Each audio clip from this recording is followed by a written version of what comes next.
Cole Beasley is a wide receiver for the Buffalo Bills. A couple months ago, Cole Beasley was under fire for refusing to take the thing. And now one of his teammates famously on Monday night, prayers for Mr. Hamlin dropped. Now, people haven't said whether it's responding to the shot or not, but Mr. Hamlin has twice failed. His heart has twice failed. Cole Beasley took this heat a couple months ago by saying, I don't think it's right for you guys to force on me a decision that I'm not in agreement with.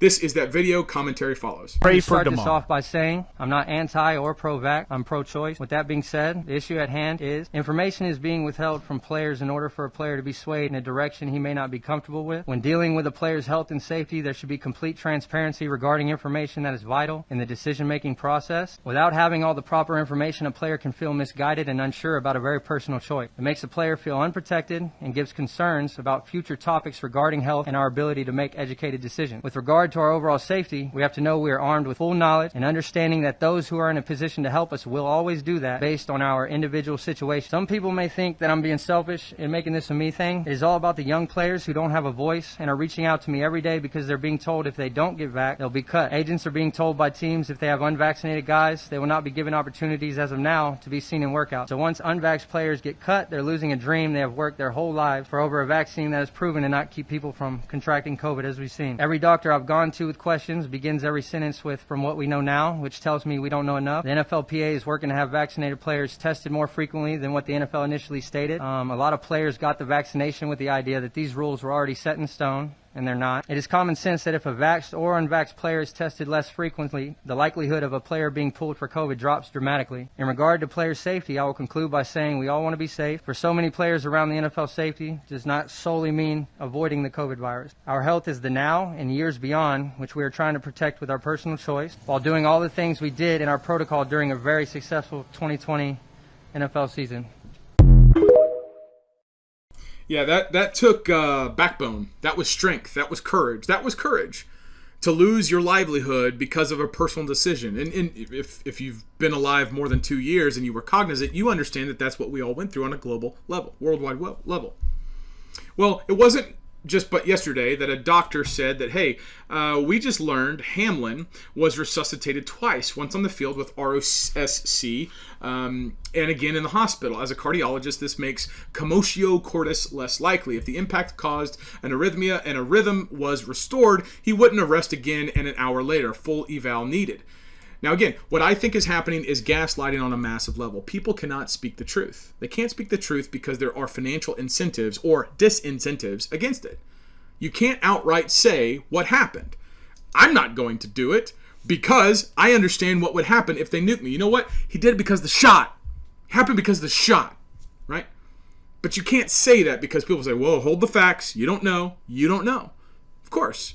What level of knowledge do we need to know? Do we need to know propositional knowledge? Do I need to have a syllogism? Do I need to have a procedure that says if A, then B? Do I need to have a different perspective? Do I need to be the doctor in the ambulance pumping on the guy's chest saying, oh, do I need to be the doctor that's sitting there trying to take care of him?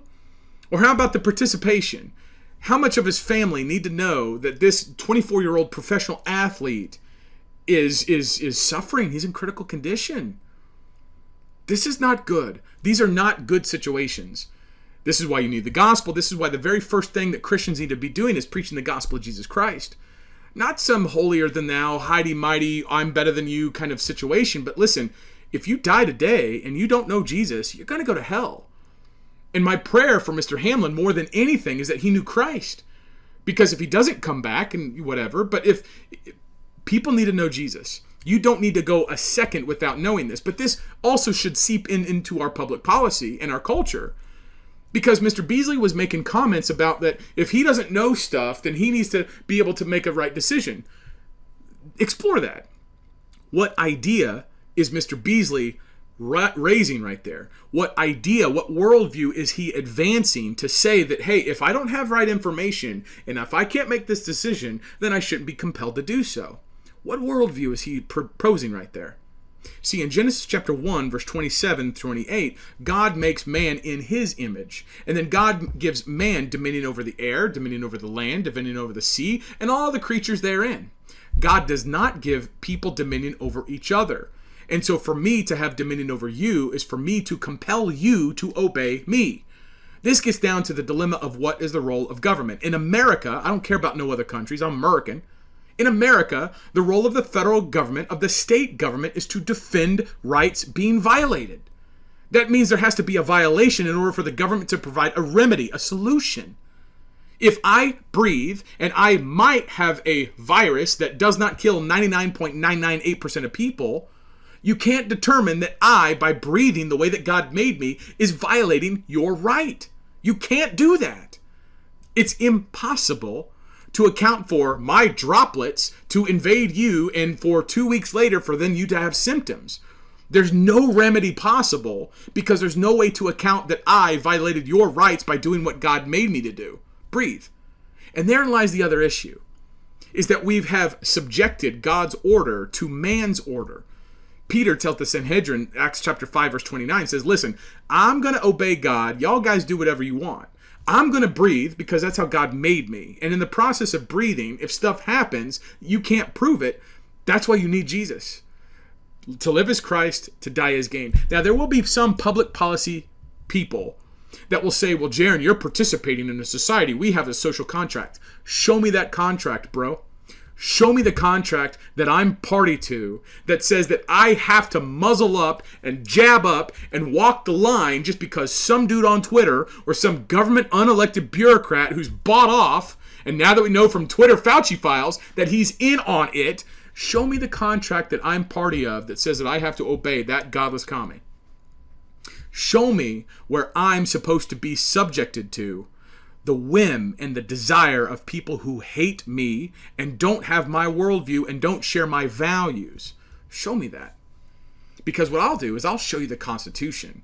And we'll look in Article 1, we'll look in Article 8, we'll look in Article 1, Section 8, and we'll look at what the federal government's allowed to do. And whenever we don't find in that Article 1, Section 8, the government having the ability to compel people beyond their conscience, that's when we'll recognize that y'all are doing something you're not supposed to. And I'll say, yeah, go pound sand.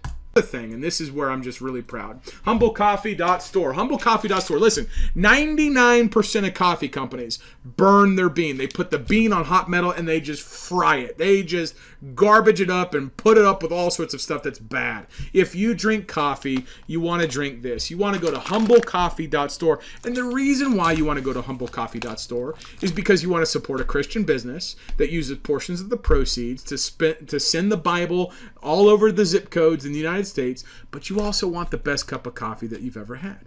You also want a good product. You're over there drinking coffee that sucks. You're over there drinking coffee that's like, oh man, I got to load it up with like all sorts of stuff. Don't do that. Don't do that.